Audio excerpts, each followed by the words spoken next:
All right, Dottie asks, Hey Beau, I've been a teacher for many years and would really love to own my own daycare. What would the best SBA financing options be? Most likely, we'd want to buy the real estate as well. Thank you. All right, a lot of SBA loans are made to preschools and daycare centers, and it's really going to depend. The 7A and the 504 can both be used. I always tell people, especially right now, rates are a little bit higher, and the 504's got a 10-year prepayment penalty versus the 7A's got a 3-year prepayment penalty. If you want to leverage more, you're usually going to want to use the 7A because you can finance some of the working capital and employee compensation and things like that versus the 504 is really going to be just hard assets. So it really kind of depends on what you're working with and what your plan is 3, 4, 5, 6 years from now, instead of being locked in the prepay or not.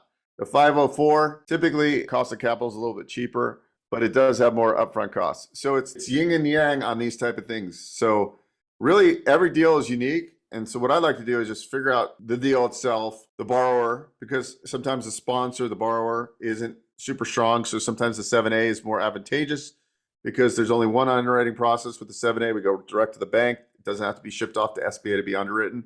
See, these are all the variables that go into figuring out, well, what loan makes the most sense. So 7As, there's a lot more 7As done for a reason because they're a lot easier and there's a lot less red tape. But the 504, it serves its purpose too. So I don't want to discredit it because sometimes the 504, you can't beat it for certain reasons. So Dottie, both options, it really comes down to the deal itself. And sometimes we break it up. Sometimes we do the real estate with a 504 and we do the business acquisition with a 7A. You can do that stuff. So the reason I can't give you a clear-cut answer is because there's variables that we need to address, and then we can figure out what really makes the most sense. And sometimes it's really just getting the deal done and knowing that we're going to refinance conventionally in 3 or 4 years when the prepay expires on the 7A. And that's what a lot of people do. Anyways, great question, Dottie. Please reach out and book a call below. Happy to discuss.